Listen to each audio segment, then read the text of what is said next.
नमस्कार दोस्तों, आज हम एक दिलचस्प विषय पर चर्चा करेंगे।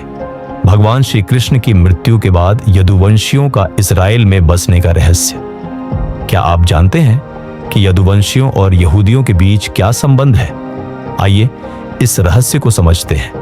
महाभारत का युद्ध, जो अधर्म पर धर्म की जीत का प्रतीक माना जाता है, का समय 3137 ईसा पूर्व का है।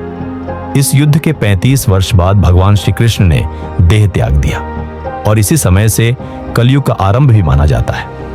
उस समय मथुरा अंधक संघ की राजधानी थी और द्वारका वृक्षणियों की। यदुवंश में अंधका, वृक्षणी, माधव, यादव आदि वंश शामिल थे। भगवान श्री कृष्ण ने मथुरा से द्वारका जाकर अपना स्थान बनाया और द्वारका का पुनर्निर्माण किया। कहते हैं कि भगवान श्री कृष्ण वृक्षणी वंश के थे और वृक्षणी ही वाशुणीय कहलाए, जो बाद में वैष्णव बन गए। युद्ध के बाद सभी द्वारका में रह रहे थे, लेकिन गांधारी के श्राप ने यदुवंश के विनाश की कहानी को जन्म दिया। गांधारी ने भगवान श्री कृष्ण के कुल का विनाश करने का श्राप दिया और सांब को मिले श्राप ने यदुवंश के अंत की ओर बढ़ाया। सांब के गर्भ से उत्पन्न मूसल ने यदुवंश का नाश किया। भगवान श्री कृष्ण और बलराम जी इस बारे में जानते थे, इसलिए उन्होंने उस मूसल को नष्ट करने का प्रयास किया, लेकिन एक मछली ने उसे निगल लिया और अंततः वह मूसल भूमि पर गिरा, जिससे अनेकों खासे उत्पन्न हुए। भगवान श्री कृष्ण को पता था कि यदुवंश का अंत निकट है। श्राप के चलते आपसी झगड़े को मौसल युद्ध कहा जाता है।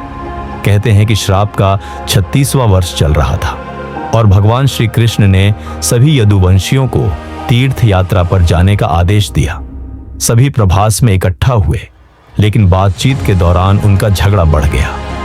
नशे में चूर यदुवंशियों ने आसपास की घास को उखाड़ना शुरू किया और वह घास मूसल में बदल गई। भगवान श्री कृष्ण की आंखों के सामने साम, चारुदेशर, प्रद्युम्न और अनिरुद्ध की मृत्यु हो गई। बलराम जी ने समाधि ले ली और भगवान श्री कृष्ण ने अर्जुन को संदेश भेजा कि वह सभी यदुवंशियों को हस्तिनापुर ले जाए। भगवान श्री कृष्ण ने भी अपना देह त्याग दिया और द्वारका नदी में डूबने लगे। अर्जुन ने यदुवंश की महिलाओं और वज्र को लेकर हस्तिनापुर की ओर प्रस्थान किया। रास्ते में लुटेरों ने उन पर हमला किया, लेकिन अर्जुन ने सभी को सुरक्षित कुरुक्षेत्र पहुंचाया। वहां अर्जुन ने वज्र को इंद्रप्रस्थ का राजा बना दिया। इस दौरान भगवान श्री कृष्ण की पत्नियों ने अग्नि में आत्मदाह कर लिया और बाकी रानियां तपस्या के लिए जंगलों में चली गईं। लेकिन सवाल यह है कि मौसल युद्ध के बाद बचे यदुवंशी लोग कहां गए? कहा जाता है कि जो यदुवंशी द्वारका में रह गए, वे पश्चिमी देशों की ओर पलायन कर गए। वे शाम, आज का सीरिया, अरब, मिस्र, आज का इजिप्ट, फिलिस्तीन और इसराइल पहुंचे।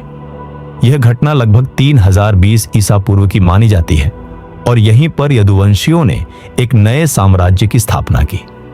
कई जनश्रुतियों के अनुसार इन यदुवंशियों ने एक नए धर्म की स्थापना की, जिसे आगे चलकर यहूदी धर्म कहा गया। यहूदी धर्म के संस्थापक अब्राहम के साथ भगवान श्री कृष्ण की समानता पर चर्चा की जाती है। यादवों के कारण ही यहूदी धर्म को यहूदी कहा जाता है।